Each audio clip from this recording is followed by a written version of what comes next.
Hello everyone, welcome to today's video. In today's video I would love to show you how I created my Morticia Addams costume that I was wearing in my Morticia Addams transformation. If you missed that video, there's a link in the info below this video. So what do I do when I try to design a costume for myself? I always try to think what is typical, what certain strong points or marks are in that costume of the person or character I'm trying to imitate. And for Morticia, I think very typical is first of all her sleeves. So this is what I've done. I mean, I know it's not exactly like Morticia's, but this is my interpretation because I think it's okay if you create a costume that you kind of put in also your imagination and your thoughts together with the marks. So this is actually a top from the store called New Yorker, which had 3/4 sleeves, and all I've done is I added this part made of lace, and I was fortunate to find very similar lace. But I'm gonna show you that in detail too. And the second mark for her costume for me was that she had a long, slim skirt that was like a mermaid skirt at the bottom. And what you have to keep in mind is if you choose a jersey for that skirt, you need to choose something that is really stretchy. Otherwise, it's going to be difficult to walk in the skirt. And the last mark, I think that is very typical for her, is the ends of the mermaid part, which are, you know, they look like kind of, not like spider webs, but it looks kind of, it's somehow torn and it's not symmetric, and this is what I mean, it's kind of ruffled. So this is what I've done. I'm gonna show you how it's done because you're gonna see it's actually quite easy, and I wish you a lot of fun with this tutorial. So instead of finding a pattern, I found €1.50 skirt in a second-hand shop, and I used it as a pattern. I put it to my waist and measured it a little bit below my knees, and then I folded it there, and that was the length I wanted to achieve for the main part of the skirt. So this is what I used instead of a pattern. Don't forget to add a little bit length on the top where you need to fold the fabric so that you will be able to put in elastic band so that it holds in your waist. So I stitched everything through, folded over the top and put in the elastic band. And then I will show you how long the skirt was. The only thing is I have dorky socks, so don't forget to laugh about that. Ta-da!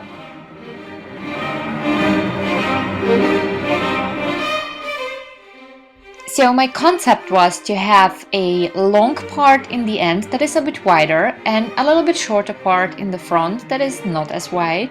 And there is also an additional piece that goes from the back and comes almost together in the front. But there is a loop, there's a place between it because I just wanted it to look different. So I'm gonna show you the extra part so that you can imagine what I was doing.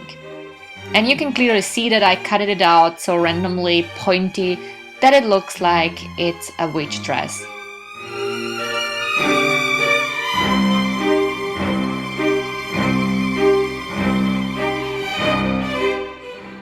So then I pinned everything together with needles, and I'm going to turn it from the side so that you can imagine how much longer the skirt is going to be in the back part and how much shorter in the front part, because I found it easier walking in the skirt.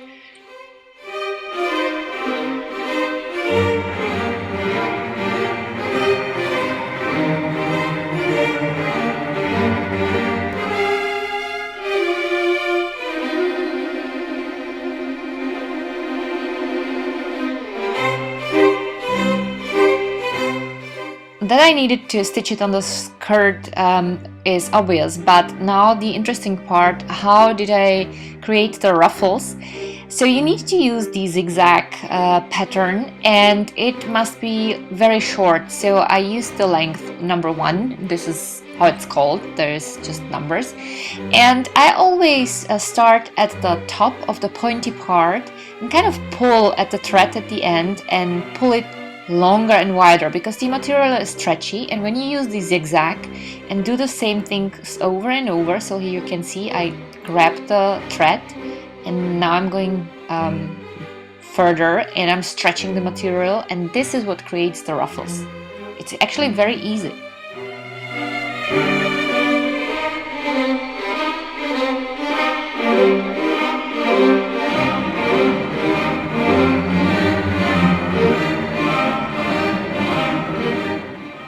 Before you cut away the threads, don't forget to make a little knot so that it can't open later, and this is how the bottom part looks like, and I'm gonna show you the skirt in detail.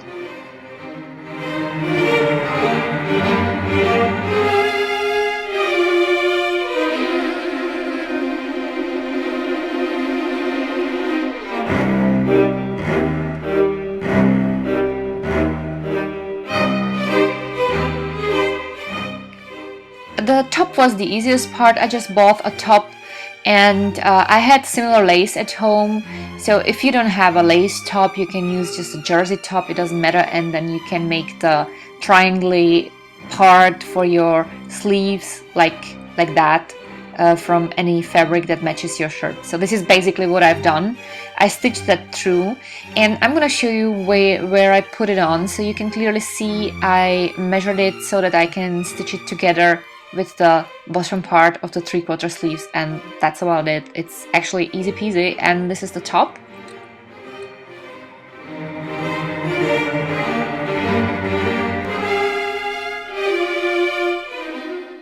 Here, once again, a detail of the skirt. You can see that it's really nothing difficult, and here we go, the costume.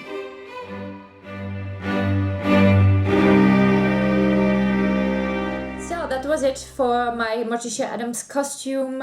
As I said, this is my own interpretation of her costume. I didn't try to copy.